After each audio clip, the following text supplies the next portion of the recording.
Hello guys, welcome once again to Damus Agritech, and today I would like to take you through a very quick tutorial for the duck farming spreadsheet. Alright, so these are some of the list of people who have already bought a copy, but I would just want to look at just one of them. So I pick up this, for example. This is for Tinko Farm. So quickly, you have the first things being your breeding stock. Okay, so like first breeding stock, second breeding stock, third breeding stock, fourth breeding stock, and what have you. So this particular farm needed he said he had about 8, so I had to do it for 8 lots for him. I think usually it's about 4 breeding stock that I do have on the normal ones. So when we open it, okay, let's just look at the menu. Then we have the breeding stock records. Sorry. Then there is the incubation and hatching records. Then we have the income and expenditure. Then the rearing records. So this is like basically when you hatch them and you want to start monitoring them. So quickly we take a look at the first breeding stock. What is in the breeding stock, the first, second, third, is the same as what is over here. So when you enter here, this is like you've gone for a breeding stock that is young, maybe day old. You enter the breed, number of females, and the number of males that you've mixed together. So the day that they were hatched or you bought them, you can enter the date here. Then now from thence, you begin to monitor their age and everything, medication, vaccination, and everything. All right, so as maybe I'll do this because sometimes there are people who have a huge farm, so you start recording their production as at when they lay. Okay, so as at when they lay eggs, you still keep the records of them, right? And even with their mortalities and everything, you'll be able to monitor it. And so you can monitor their age.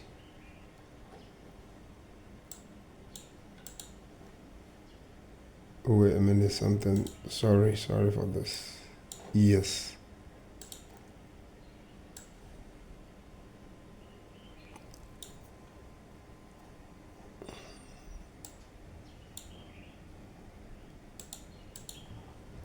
Okay, so you can see you'll be able to monitor their age as they get along, when they are getting ready to lay, then when they start laying of production.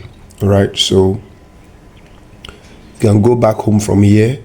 Then right from here, you can also go straight to the incubation and hatching records or the growing and rearing period records.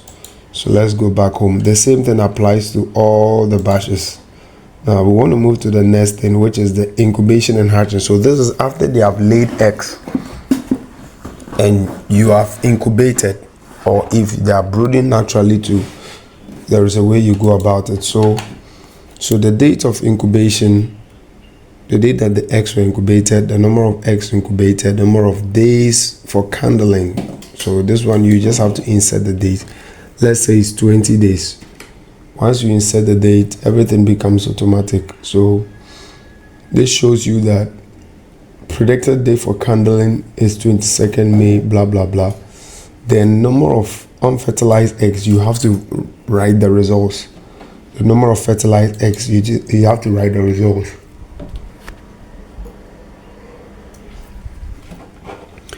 Then the incubation period, which is the number of days you just have to enter. Now these are in different batches. So the batch, I think I have so many batches available, up to, we have 96 batch, 100 batch, and what have you. So any number of batches of hatching you want to do, you have them available. Great. So the actual date hatched, you just have to enter the date. So you have the expected date of hatching here based on the incubation period. So if it's there are different breeds and the days that they use to hatch. So whichever breed you are doing, you have to enter the days here. Then the actual date that the hatching happened.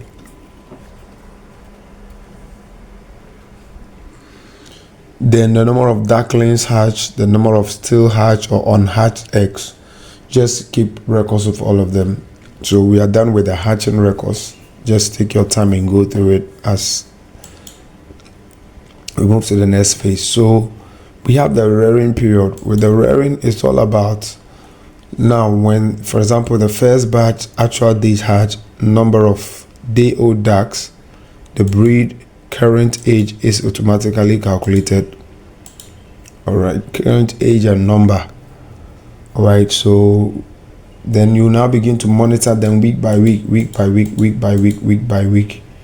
So this is only for your first batch of hatch. They are weighing, mortalities and everything. It's in that order. Then you have one for the second batch. For example, actual date hatch. Let's just try and enter some records to make it a realistic something. So I'm using today's date being 24th of September 2024. When you see something like this, it simply means that the space wasn't enough, so you have to just stretch it. That the number of day-old chicks hatched, let's say 25. Breed is Muscovy, or let's say Perkins. All right, then you have the current age being 25 because current number being 25 because you already entered. Now the number of years or days, okay, because I entered today's date, it's not giving me a good, so let's use a different date like 20th, in order to be able to calculate the date. You see, now look at what happened. I got an error, and the error is simply because I entered the date wrongly. This usually happens to some people. So it's still showing me that it's still under a month. So let's just take it to a month backwards. Yeah, so this one shows me that it's 1 month old, but you don't need to worry because you'll be able to monitor the week by week over here. So you know that by 27th they will be 1 week old, by 3rd September they'll be 2 weeks old, and that's how you monitor it. So during this week you still have to be entering the records. So let's say mortality record was just 1. All right, mortality records maybe 1. Oh, no, backlines 25. So let's say the first week you got 2 mortalities, 3 mortalities. Once you enter, it reflects here. I don't know if you saw it. So once you enter, let's say it was 4. You see that the number has reduced here. Then when you do your average weight, which is the number of ducks that you weigh divided by the number you get for the weight divided by the number, then just enter. So let's use something like 2.5 kg. You can just enter it here as 2.5 kg. So that's it. It applies to all the batches. Okay, so go back to the home. Then of course income and expenditure is really simple. The thing here is the dates is 1 for everything, whether income or expenditure. So for here you have the customer name, the income, quantity you sold, and then the amount. Then if on the same date you incur the same expenditure, then you carry an expenditure on the same date. Keep it on that same line. If it's a different date, you have to come and enter it in a different row. Okay, so that's just the thing about this income and expenditure. You have to be very, very, very careful with the date. Right, so all records are linear. So let's say on this day, 24th September 2024, you didn't have any income coming in. You just have to skip it and go straight to the expenditure. So let's say feed. All right, then the particulars, you can say 20 bags of ABC feeds. Then you enter the quantity 20. Then the expense amount is simply how much you bought it. So the 20 times, let's say 400 cedis, or whichever currency you are using. So just enter the amount here. Then that is it. So over here you will get the income. Let me show you how I got here. So we have this icon right here, this blue icon. All right.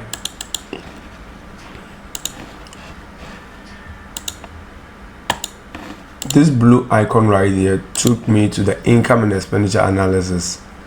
All right. So based on April, you had an income of 4,000. You sold a quantity of 10, blah blah blah. You know.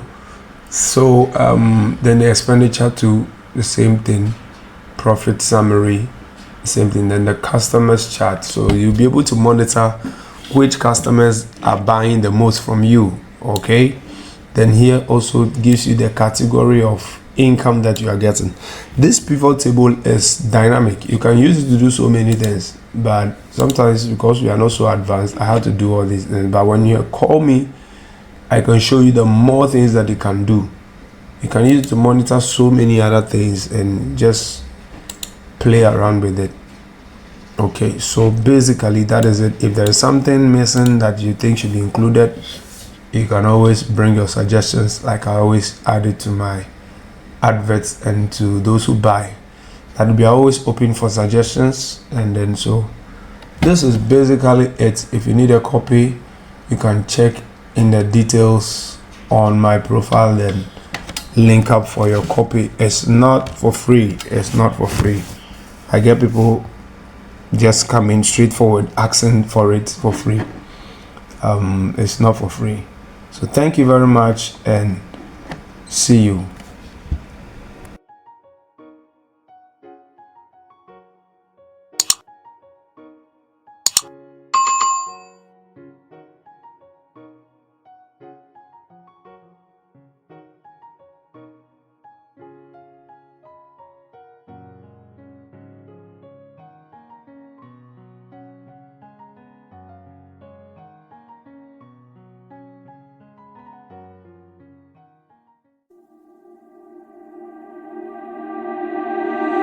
I can't believe that you came into my life. You made me feel again. Now it's my turn. You say you've always been a little bit shy, but I can put an end to your fears. Let me show you a place where you gon' wanna move your feet until they start to bleed. DJ, take it away.